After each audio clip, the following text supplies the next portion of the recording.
Linux Security Part 1. In this nugget, we're going to look at what you can use to secure your Linux system. We'll start by talking about NIS, which is the Network Information System, which enables you to share data securely over your local network. And then we'll talk about the Extended Internet Services daemon, which manages internet services on your computer. Let's get to work. All right, well, our first topic in this nugget is going to be NIS, the Network Information System. NIS is good for distributing information throughout a Linux network. The classic example is password information. Okay, so it would be nice that if there were multiple computers in some network that you logged into, it would be nice if your password was the same on all of those computers. When you change your password on one computer, it would be nice if it changed on all the other computers with the same command. Well, NIS allows you to do that as well as more.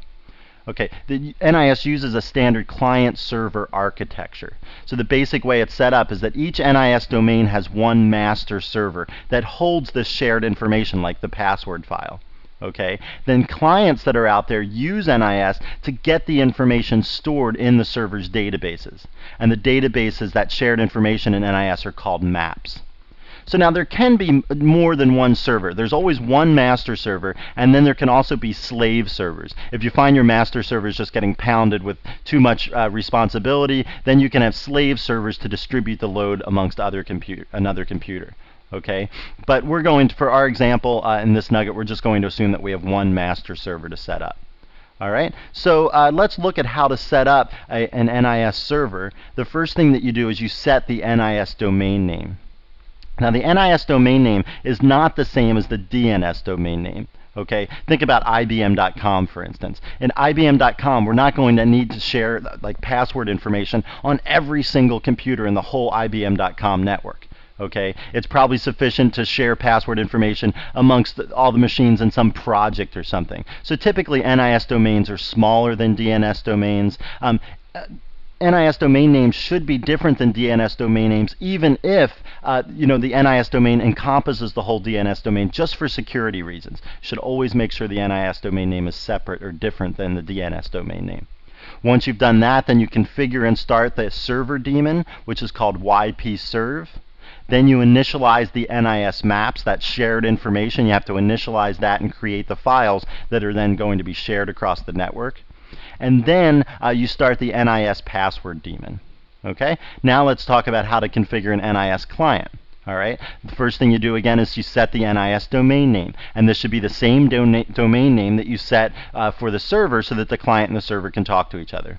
All right? Then you configure and start the NIS client daemon ypbind.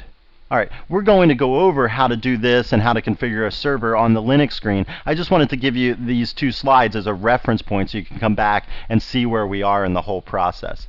The other thing I wanted to mention is that you can see the client daemon name here is called ypbind. Back on the other slide, the server daemon was called ypserv. Okay, the configuration files are like ypsomething.conf. Everything starts with YP because when Sun Microsystems developed NIS, they used to call it Yellow Pages, and so all the commands had YP in them, right? But then they got sued or something by British Telecom, and they weren't allowed to use the name Yellow Pages for their service anymore, so they changed it to NIS. But since they had already deployed it and people got used to using it, all the command names and the configuration files and everything that started with YP sort of stuck around. Okay, so let's move out to the Linux screen now and go over how to configure an NIS server and client firsthand. All right, so step one is actually setting the NIS domain name, and the way that we do that is we use this command, NIS domain name, and then you give the name of your NIS domain. Okay, I'll just call it secret, for instance. All right, if you type that command without any parameters, it just prints out what your NIS domain name is. All right, so you can see now it's been set. Now, this information though will be lost when the system reboots. This is just a temporary setting of the NIS domain name, and if you want to set it permanently, then what you have to do is you have to edit a file in etc sysconfig, and the file is called network. This is the same file where you set your host name. You can see there's the host name setting there. If I go down, I say NIS domain equals secret, then that will set my NIS domain name every time I log into the system. So I'll save those changes, and that's step one. Now step 2 amounts to configuring and starting the server daemon. Okay, the configuring is done in a file in the etc directory, which is where we're at right now, and if we do a listing, there's a file here called ypserve.conf. Now out of the box, the defaults that are set in ypserve.conf are probably going to be okay for your installation, but if you want to learn more about ypserve.conf, what you can do is you can look at the man page for ypserve.conf, and it'll tell you how it's set up and the kinds of things that you can do inside of ypserve.conf. Okay, setting the domain, setting security features, things like that. Okay, so I'm just going to quit out of there. Another file that is good for security, that's important for having good security in your NIS system, you can learn about by looking at the man page for ypserve. Okay, the actual server daemon. If we page down here, we'll see right here. Okay, there's a file that's going to live in /var/yp, and the file is called SecureNets. Okay, and they show you what a sample SecureNets file might look like. Basically, what SecureNets contains is a net mask and an IP address, and that just limits what particular computers can connect to your NIS server, and it's going to limit that by what their IP address is. So this is going to prevent people from the outside world coming in and getting into your NIS server and doing things. Okay, so that's a good file to have around and set up for added security to NIS. Okay, so once we have configured NIS, once you're happy with the configuration, then what we need to do is we need to start the server daemon. Now before we start the server daemon, we're going to have to check and make sure another service is actually running. Okay, so let's look at the port map service. The port map service is what, the port mapper daemon is what runs remote procedure calls. Okay, and NIS uses remote procedure calls, which relies on the port map daemon. So we're going to check to make sure that's running, and here the output is that it is running. If that's not running, you would say service port map start. Okay, so now what we're going to do is we're going to say service ypserve start. Okay, and this is actually going to start the YP server services. Okay, and you can see it says okay, so now that service is started up, and that's all there is for step 2. Right now we have 2 more steps left. One is initializing the NIS maps. To initialize the NIS maps, what we do is we execute a command called user lib yp, yp init, and then what we do is we say -m, and that's going to create the maps. All right, so the M is indicating that we're creating the maps for the master server. Okay, so we do this, and it says here what we're going to do. At this point, we have to construct a list of the hosts which will run NIS servers. Nugget is in the list of the NIS server hosts. Let's continue to add the names for the other hosts. Okay, so all I'm going to do here is hit Control-D because I don't want any other servers in this list. Okay, so the current list looks like this. Yes, that's correct. And then it's saying we need a few minutes to build the databases or those maps. Okay, now Nugget has been set up as an NIS master server. You can run ypinit -s Nugget on all of the slave servers. Okay, so if you are going to set up slave servers, there's a few extra steps that you're going to have to go through. Like I said, for this example, we're just assuming that we're setting up one master server. But just check out the manual page or check out a how-to on NIS to learn how to set up the slave servers, and it's not that much more work. It takes a couple extra entries in this particular command and a couple other commands or daemons that you need to start on the slave server so that the information on the master server is transferred to them in a timely fashion. Okay, so now once we've set that up, now what we need to do is step 4, which is starting the NIS password daemon. To do that, what we're going to do is we're going to say service, and then it's yp password daemon. Okay, so notice there's double P's, double S's, double D's. Okay, it's like Mississippi or something. All right, so we say there and we say start. Okay, and now it's starting the YP password service, and that's good. Okay, so now we've started the YP password service, and we've also started the YP server process, right? The actual server daemon.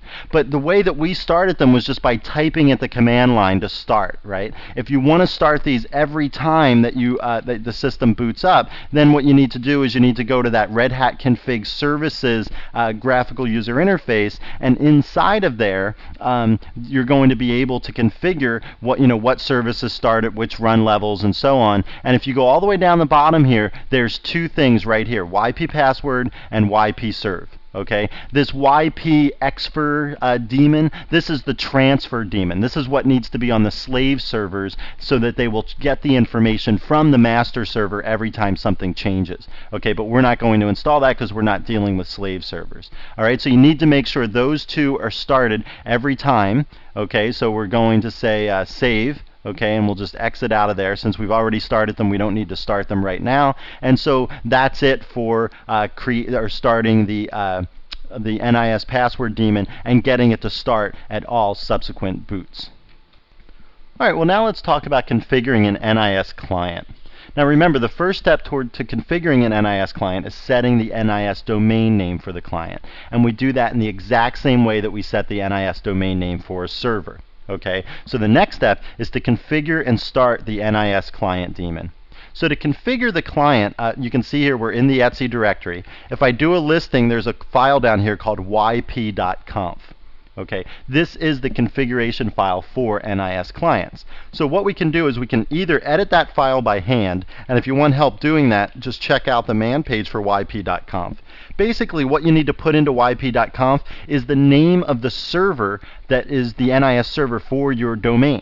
Okay, one thing we haven't talked about yet is that a client, an NIS client, can actually be part of many NIS domains. So for each domain that it's part of, you have to list the domain, what the server is for that domain, the IP address, that sort of stuff. Okay, and there's different formats that you can write it in, and they just list the formats in yp.conf. So that's one way to do it, edit yp.conf by hand. Another way to do it is to use this tool called authconfig. Okay, now authconfig, if this looks familiar to you, it's because it shows up in the installation process for Linux. And let's just go through how to configure this. All right, so here we can choose cache information. I'll hit a space bar, that puts a star into there. Caching information, what this means is that certain information that's retrieved from the server is going to be saved or cached, and then that's going to make subsequent NIS lookups a little bit faster. Okay, depending on what's going on. All right, so doing this will make subsequent NIS lookups faster. We'll do that. I'll hit tab. I'll go down here to use NIS, spacebar, and now these highlight over here. Okay, I'm going to have to tab over to there, and so now I write in domain. I called it the secret domain. The server, I would put in the server of my my NIS server that I'm a part of the domain of. Now, since I only have one computer here, this is a little bit screwy because I'm just going to write in NUGET here so that we can actually start those processes. You would never normally run a server and a client on the same machine because they're already sharing the same password file and so on. So this is a little bit contrived, but what you would do here is just write in the server that is either the fully qualified domain name or the IP address of the server that is the NIS server for your domain. Okay, so then we go over here to next. I just skipped out. I skipped by it again. No, there we go. Okay, hit enter, and now it's saying the authentication configuration. Okay, so in here it's saying using shadow passwords, using MD5 passwords. I'm not going to mess with anything on this screen. I'm just going to say OK. And now out here, you can see a few things happened when I exited authconfig. It stopped and started the port mapper. Remember, the port mapper has to be running for YP bind to be active. Okay. Then it says binding to the NIS domain, and then it's stopping and starting the NSCD. This is the name server cache daemon, okay, the NIS cache daemon. And so it didn't stop it. The reason it failed there is because it wasn't running, and so it started it up because we enabled caching. All right. Now, remember that we want to make sure these services are actually started each time the system boots up. So if we go to Red Hat Config Services, not service, then we're going to get that screen again that talks about, what do you want to start automatically at run level 5 and so on. And if we go down here, one of the things that we want to start automatically is YP bind. Okay, and you can see that's already checked, and I think that was because authconfig set that up for us. Okay, if we go up here to NSCD, that's another one that's checked, and that's another thing that authconfig did for us. Okay, so authconfig's nice because it took care of some of those details of making sure that it starts up every time we boot into run level 5, and that's pretty much it for configuring an NIS client. Now, real quickly, let's just look at some of the things that NIS can do for us, okay? Some of the commands that we can use that'll show NIS is working. One of the first commands that we can type is ypwhich. Okay, and this will tell us what the name of the master NIS server is. Now remember, this is a contrived example where I'm running the server and the client both on this Nugget machine, but what this is printing out is the name of the NIS master server. Okay, so in reality, I'd set the server up on Nugget, I would go, set the client up on some other machine, and I'd run ypwitch on that other machine, and it would tell me that the master server is Nugget. Okay, so another thing I can do is say ypmatch, and I can say Annie password. Okay, now this is showing the password for Annie in encrypted form, her user number, ID number, and so on. Basically, the entry from the password file that matched Annie. Okay, so this is telling me that this file is being shared and I'm able to access it from the client. That's another sign that NIS is working. Okay, let me exit out of here and go back to being the Perry user. I'm not the root user anymore. And let me just show you how I can change my password using NIS. So what I would do is I would type YP password. Okay, now it's saying changing NIS account information for Perry on Nugget. So it's saying that it's changing it on Nugget, not because I'm logged into Nugget, but because Nugget is my master server. Okay, so when I type YP password from any client in that domain that Nugget runs, that secret domain, then it's going to change my password information on that master server. Okay, so let me type in my password. Now it's saying changing NIS password. Please type in the new one. Okay.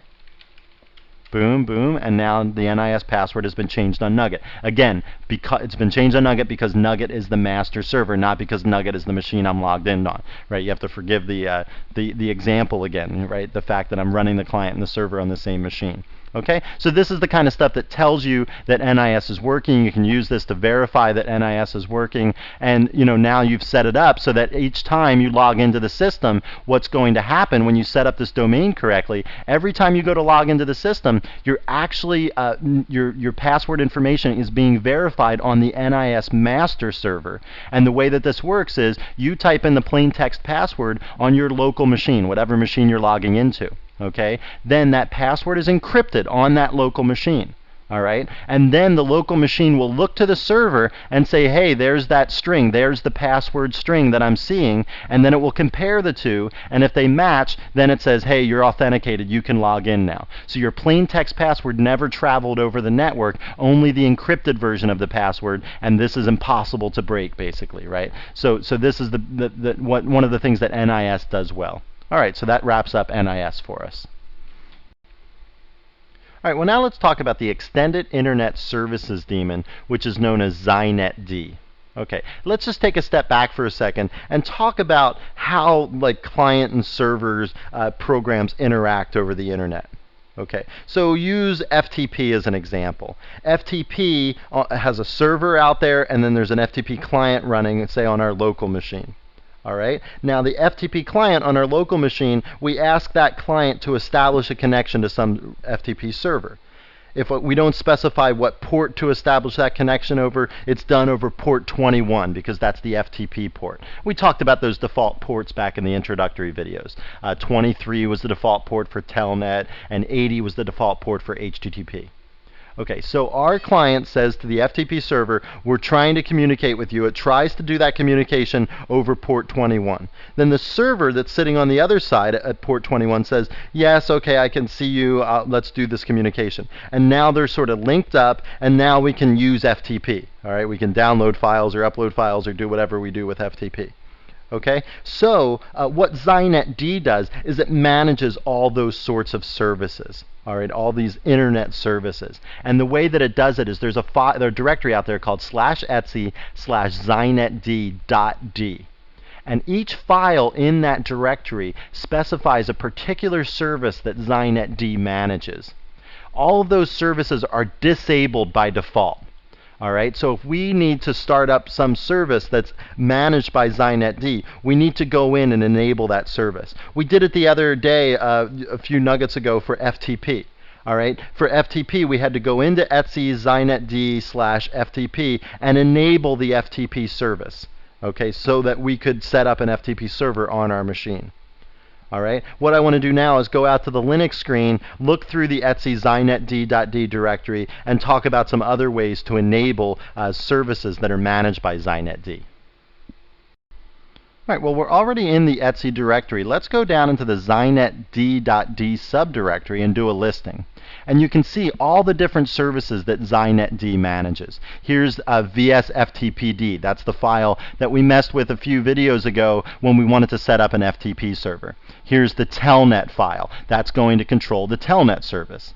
All right, so if we just look at the Telnet file right now, you can see it says disable equals yes, just like it said for VSFTPD when we went into that file the other a few videos ago. Then that service said disable equals yes. We changed it to disable equals no, and so the double negative there, disable equals no, means that it's enabled. All right, and we could do the same for Telnet. All right, we could go into this file, we could change that from disable yes equals to disable no, and then what we could do, remember, is we have to say service ZynetD and then say reload there. Okay, and we would reload the ZynetD service, which means ZynetD would reread all of these files. It would see under Telnet that it says disable equals no, and then Telnet would be enabled on our system. All right. That's one way to go about things, editing that file by hand. Another thing that we can do, another way that we can do that, is we run check config, and we can say telnet on. All right? So if I do that, then what happens is, now let me cat out the telnet file again, you'll see it says disable equals no. And luckily it fit on the screen. You can see it said disable equals yes just 5 seconds ago, before I ran this command. Okay, this command not only goes in and changes this file, but it has ZynetD reread all of those files in this ZynetD.d directory. Okay, so this alone, this command alone, will actually turn on the Telnet service, have ZynetD reread the stuff, and so Telnet is now enabled on our system, and I can show that to you by just saying telnet localhost. Okay, and then I can log in. I can say Perry, and then I can type the Perry password, and now I'm logged in as Perry on this machine. Okay, so I just used Telnet, and I enabled it with that command. Okay, let me exit out of here, and now I'm back to being in the ZynetD.d subdirectory. Okay, so that's one way that you can turn a service on. It's still useful, though, to go in and say, let's actually edit this file, telnet. Okay, there's still reasons to go in and edit this file if you want to change some of the other flags in here besides just the disable equals no. Okay, so we don't have to know what all of these different parameters mean. The user parameter tells you what username the server is running as. So this is saying if the Telnet server is running on our machine, it's going to be running as root.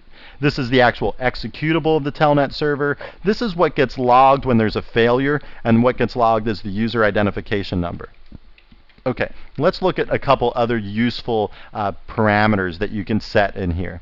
One of them is called only from. Okay, and no capitals there, just all lowercase. Only from, and then what you do here is you specify an IP address or a set of IP addresses that you're allowing access from. So we're saying we're allowing access to Telnet. We've said disable equals no, but we're only going to allow access from these particular IP addresses.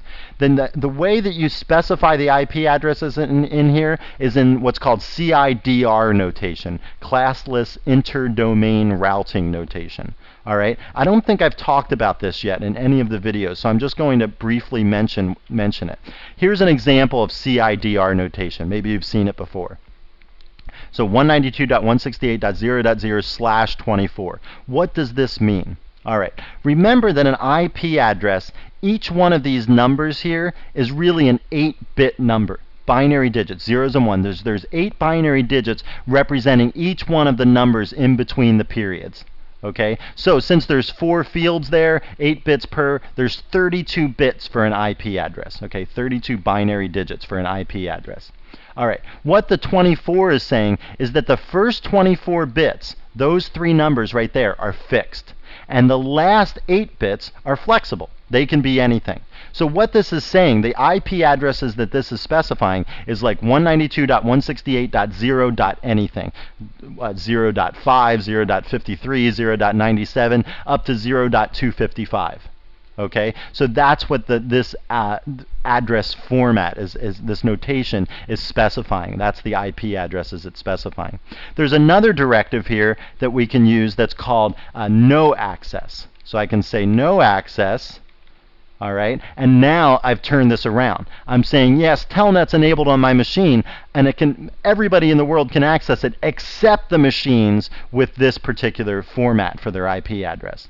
Okay, so those two are useful ways to restrict or enable access to some particular service. We're going to look at other ways in the next video, but for right now we're just going to do this. Okay, and these no access and only from fields, you can do that for any service that ZynetD manages. Any of those files in the zynetd.d subdirectory, you can use this particular setting to restrict or enable access.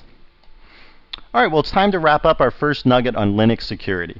We started by talking about NIS, the Name Information System, and we showed how to set up NIS servers and clients to share data over a local network in a secure fashion. The example we used was passwords, and we showed that when you log into some client machine in this NIS domain, that your password is verified from the master server's password list without the plain text password ever traveling over the network. Okay, so people couldn't snoop and grab your password.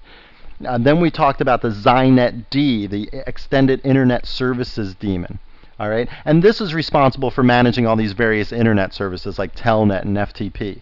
And those services are the reason why hooking a computer up to the internet is inherently insecure, because all those services are insecure. So ZynetD gives us a way to manage those services in a somewhat cohesive or coherent fashion. They all have kind of the same configuration files in that zynetd.d subdirectory of etc that gives us a way to restrict access or allow access or disable the service altogether.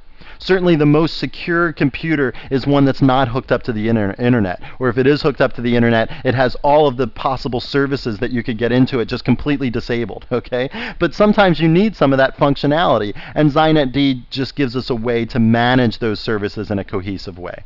All right, well, we'll have more on Linux security in the next nugget. Thanks for watching this nugget. I hope you found it informative.